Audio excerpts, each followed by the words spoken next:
So what we're going to go through today is lesson 4.2, and we're going to go about two different things. We're going to learn about the Pythagorean theorem, and then we're going to also learn about the distance formula and how to apply it.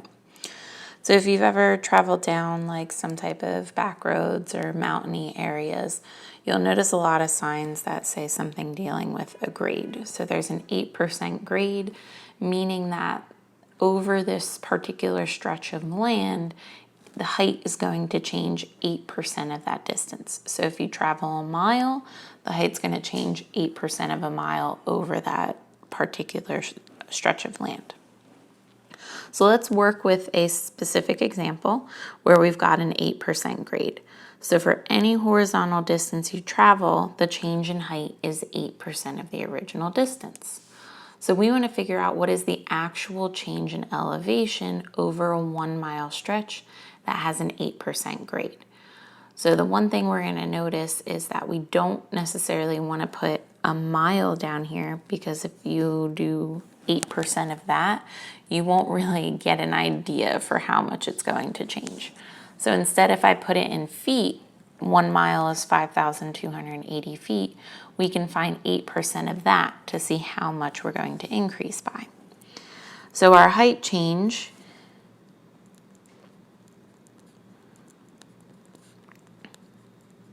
is going to be 8% of 5,280. So remember, as a decimal, that's 0.08, and we times that by 5,280. So when you plug that in, you're going to see the height change will be 422.4 feet. So this height change over that 1 mile stretch will be 422.4 feet. So we use the 5,280 instead of the 1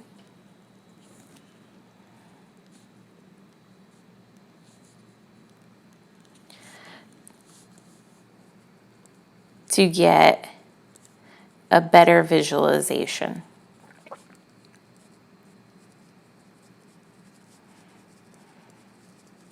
of how much the height changes by.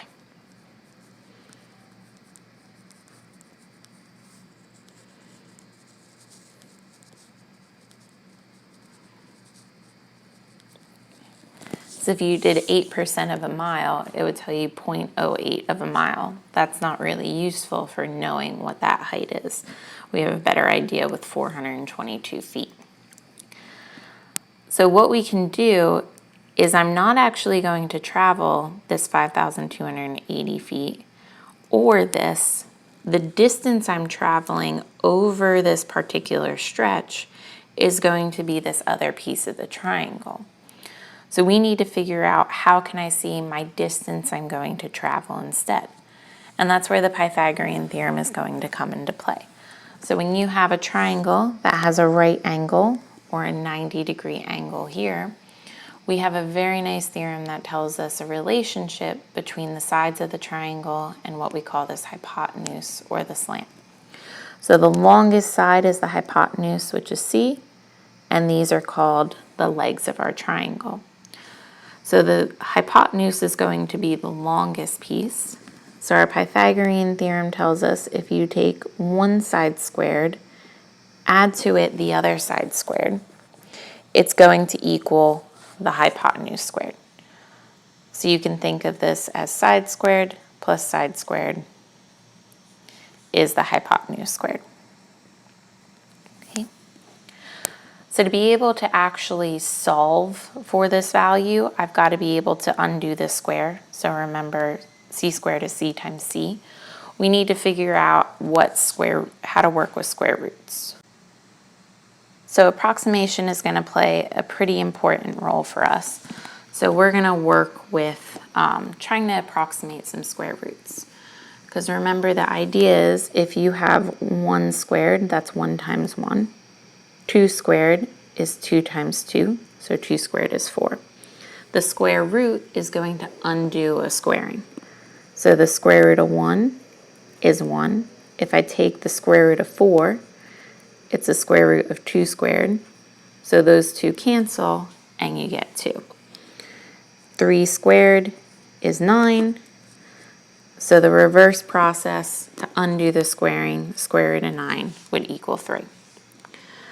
So let's use this chart to try to then approximate each of these values by first filling in the correct statement here to make it true.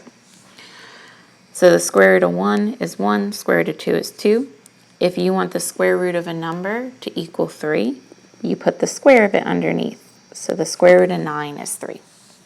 16 is 4 squared, so the square root of 16 is 4. Square root of 25 is 5. And then if you want the square root to be 36, what has to go underneath is 6 squared. So 36 would go here.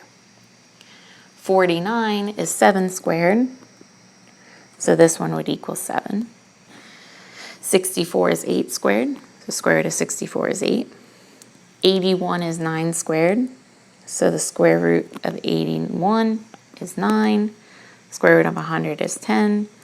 If you see a pattern, square root of 121 is 11, because 11 squared is 121.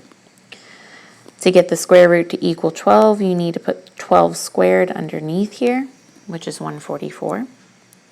169 is 13 squared, so this is 13. 196 is 14 squared. And then finally, to get the square root to be 15, you put 15 squared underneath, and 15 times 15 is 225. So now we can actually approximate these ones that fall in between. I don't know a number that is exactly the square root of 11, but this 11 is going to fall somewhere between the 9 and the 16. So I know this is greater than the square root of 9, but it's less than the square root of 16. So that's going to tell you that the square root of 11 is somewhere between 3 and 4. And if you do plug that into your calculator, you're going to see it's about 3.32. Now if we try 78, the number 78 falls somewhere between 64 and 81. So we know this is greater than the square root of 64, but less than the square root of 81. So this radical, root 78, is somewhere between 8 and 9. And because the 78 is close to the 81, it's probably going to be closer to 9. And if you do plug it into the calculator, you're going to see this is 8.83, roughly. If we move on to the next one, we've got 99. That's going to be somewhere between 81 and 100. So this is definitely bigger than the square root of 81, but it's less than the square root of 100. So this radical is somewhere between 8 and 9, or 9 and 10. Ooh.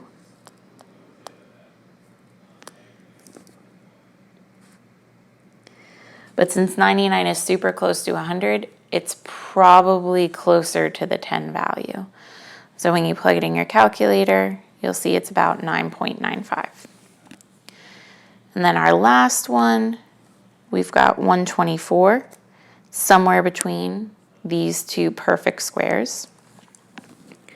So it's going to be somewhere between 11 and 12. And it's closer to that root 21, so it should be closer to the 11. And again, if you go ahead and evaluate it, it's around 11.14.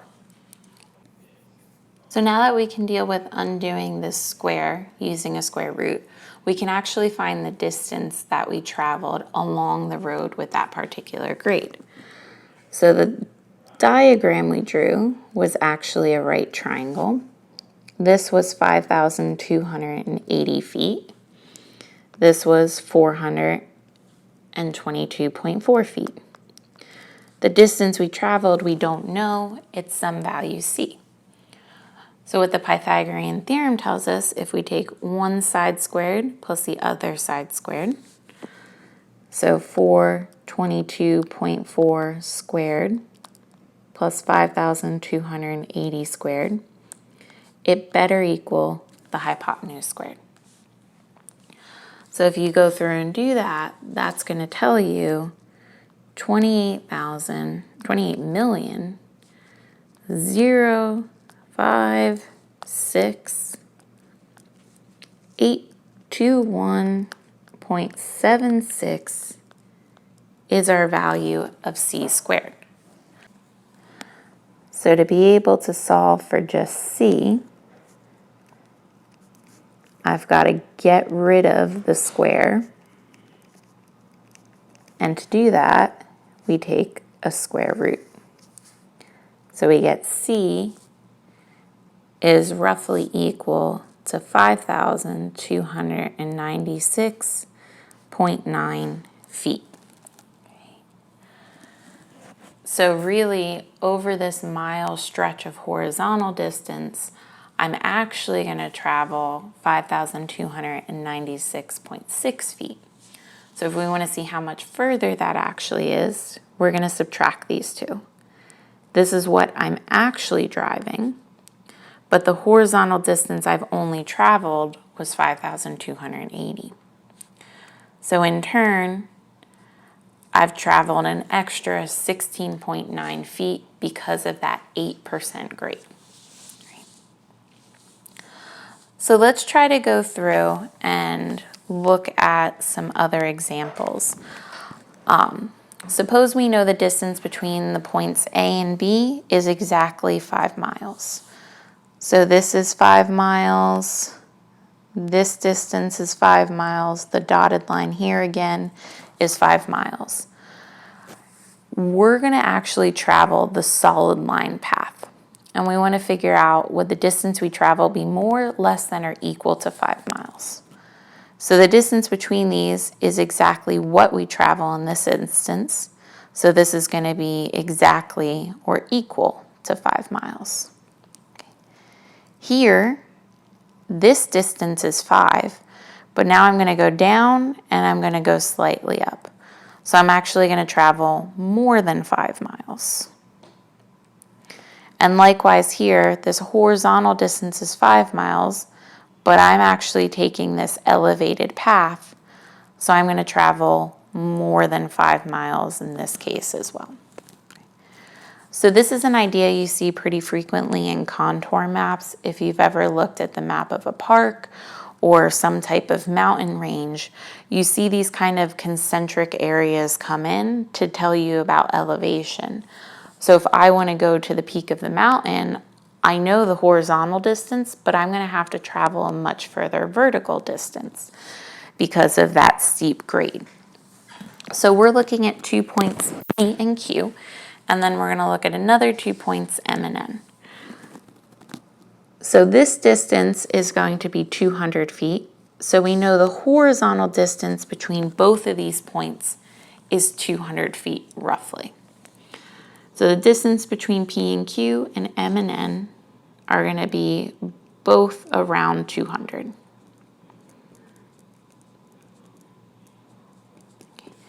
Now, this is the actual elevation of the mountain ranges. So for points from P to Q, I'm going to travel this distance. And for M and N, we're going to travel this distance roughly. You're going to do a little bit more because you have to account for the little smaller peaks within each. But this tells us the lower illustration shows all of these points with the elevation. So how does the actual hiking distance from P to Q compare to the hiking distance from N to M? So what can you conclude about the apparent distance on the contour map? So it looks like we'd only travel 200 feet in both of these instances, but because of the elevation, the same type of thing. This is 200, but I'm going to be traveling the slant. This is 200, I'm traveling the slant. So I'm going to travel more than 200 feet, but you can notice this grade is way less than this one. This is much steeper, that I'm going to end up traveling more. So the distance from P to Q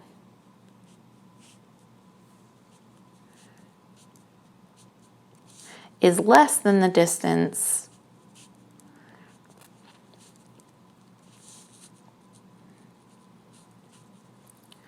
from M to N.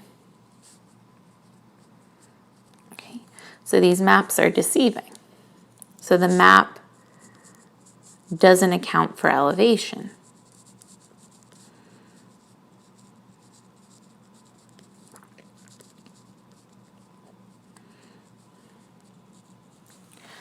So it looks like you're going to travel 200 and it would be the same for each, but you're going to actually have to do more work from M to N because of that steeper elevation change. So now we're going to try to figure out how far are you actually going to travel in each case. So we're going to utilize a triangle knowing that this distance from the map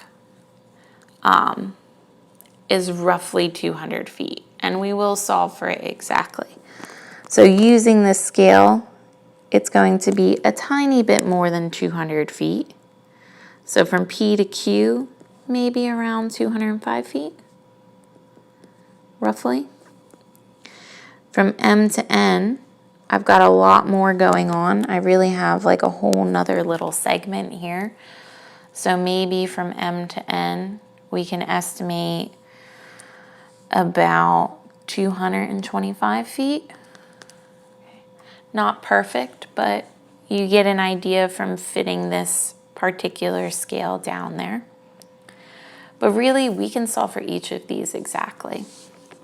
So if I draw these two triangles in,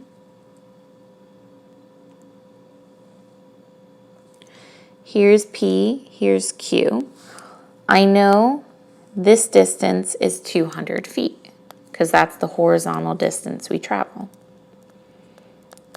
And same thing from M to N.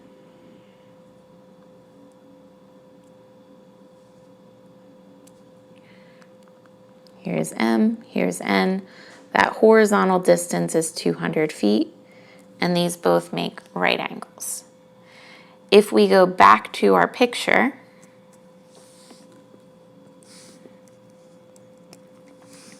if you notice this horizontal distance, vertical distance from Q to P is going to be down 20 feet. And then if you go to M, here's where M is, here's where N is. This vertical distance is going to be 40 feet. So we're basically putting these right triangles on each of these. We know the horizontal distance is 200 for both, but the vertical is going to be slightly different. So for M, this will be 40 feet. The actual distance we're going to solve for is that hypotenuse of the right triangle, which is C. So we can find the true length of each trail. So if we look from P to Q, using our Pythagorean theorem, the side squared, just 200, plus the other side squared will be the hypotenuse squared. So if you add those together, oh, not 5, that should be 20 there. So this side plus this side. So you'll end up with 40,400 is equal to C squared. So if you just want C, you've got to take a square root, and that's going to tell us C is about equal to 201 feet. So if we do the same thing over here from M to N, I take the one side, which is 200, and square it, add to it the other side, which is 40 squared, and that's going to equal the actual length I travel. So when you combine these, you get 41,600 is the hypotenuse squared, and then to solve for C, you take a square root. So we'll get C is approximately equal to 204 feet. So our estimation's slightly off, but that's okay. So let's go back to this particular example. The road sign at the beginning of this lesson from an 8% grade. So we're going to go back to the same road sign at the beginning of this lesson. It has that 8% grade, and we're going to travel on this road for really a span of 8 miles. We want to see over that 8-mile time frame, how much am I going to change in elevation? So really, we've got our right triangle. I'm going to be on this steep hill for 8 miles. The hypotenuse is going to be the distance I actually travel. And to figure out what the change in elevation is, I take that 8 miles and I find 8% of it. So I times it by 0.08. So my elevation is going to increase by 0.64 miles. So if we want to figure out how far we're actually going to drive over this time frame, we're just going to use the Pythagorean theorem.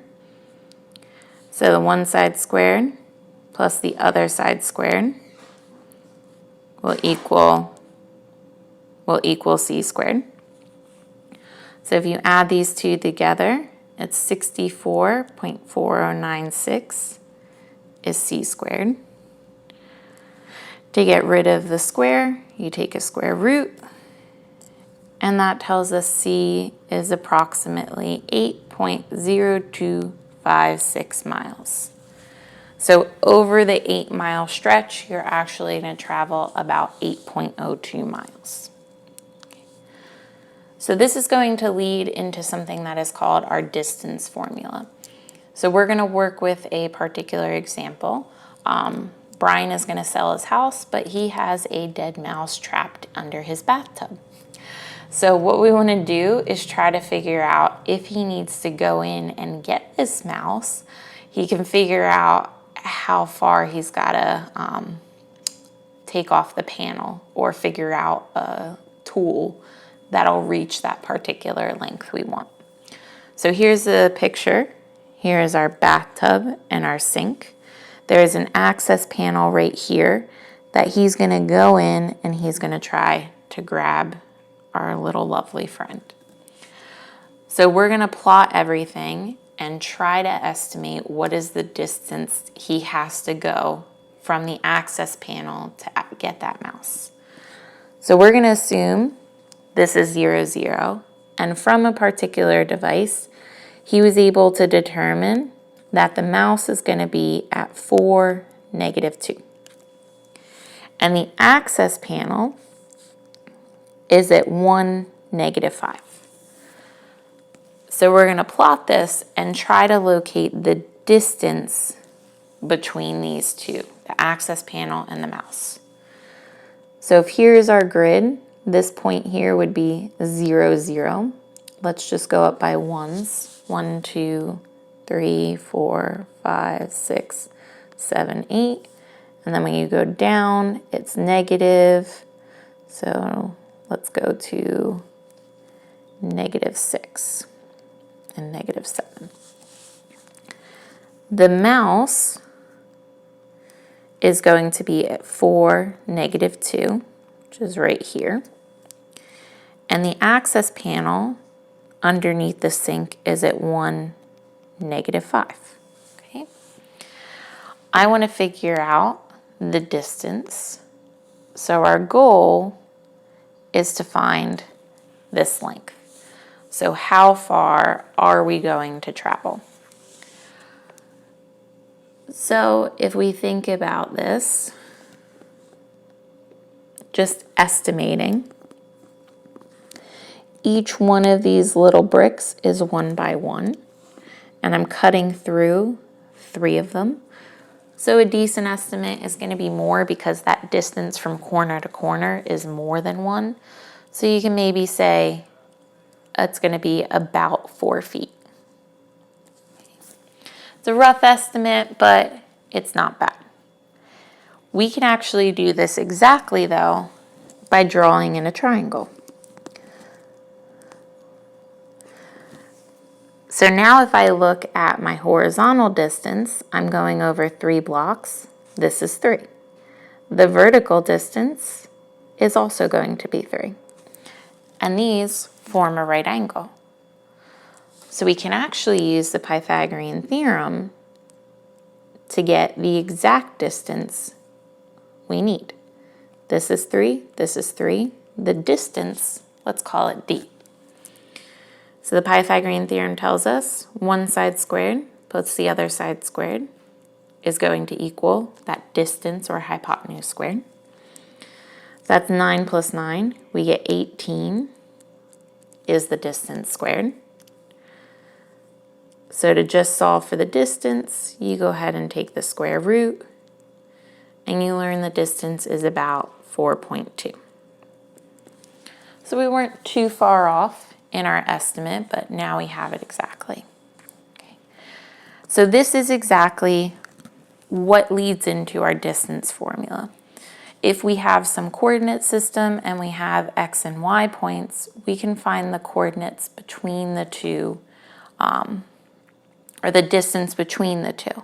So you can't count squares because it's going through obscurely. We need to solve for this exactly. So what we can do is we can form a right triangle. This first point is going to be x1, y1, and this point is x2, y2. So if you want the horizontal distance, I need to figure out what exactly is this point here. All that's done is your x coordinates changed, but your y coordinate has not. From here to here, the x coordinate's the same, but the y is not. So this is x2, this is x1, this is y1, this is y2. So this specific point here is exactly the x coordinate from the second point and the y coordinate from the first. So now we can actually find the lengths of each of these triangles. This is going to be the difference in the y's. We're seeing how much does the y increase by. So think if the y coordinate starting at 1 and going to 4, the distance between them is 3. The y has changed by 3. So you subtract the 2. Likewise, to find this distance, I look at the difference in x's. If x started at 4 and ended at 9, there's a distance of 5 between them. So we take the larger x and subtract the smaller x. And now I have a triangle, and these are the side lengths. So we can use the Pythagorean theorem to be able to come up with the equation for the distance. So we've got our triangle. This is x2 minus x1. This is y2 minus y1. And the distance between those points we're calling d. So this tells you the one side squared, x2 minus x1 squared, plus the other side squared has to equal the distance squared. So if you want the distance itself, not the square distance, you just take a square root to get rid of it.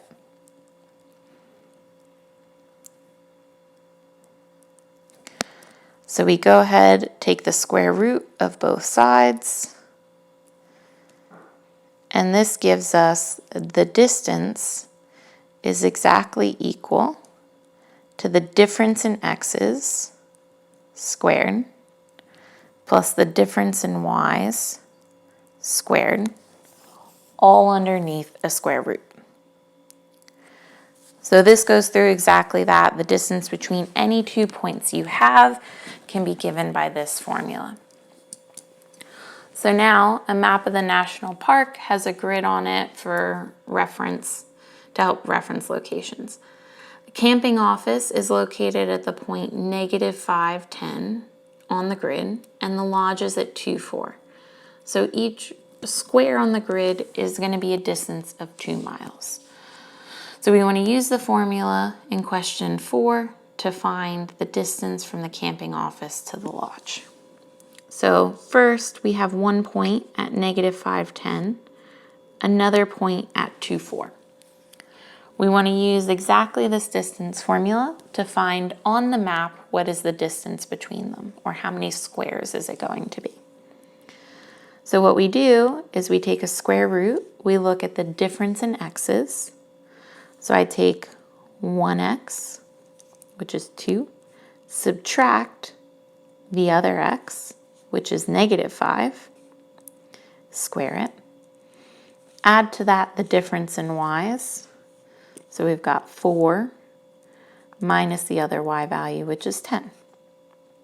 So the distance 2 minus negative 5 is 7, and we're going to square that. 4 minus 10 is negative 6, and we square it. 7 squared is 7 times 7, it's 49. Negative 6 times negative 6 gives you a positive 36. So the distance is exactly the square root of 85, or really it's about 9.2 squares on this map. Okay. So if we look at the previous example, each of these squares represents 1, each of these represents 1. This distance would take up that distance formula. So for our particular problem, we're going to travel over this coordinate grid from one to the other, 9.2 squares. But what they tell us is that each grid or each square on the grid is a distance of 2 miles. So if I'm traveling 9.2 squares, our total distance is going to be that multiplied by 2. So you take 9.2 times it by 2, you would travel 18.4 miles from the camping office to the lodge.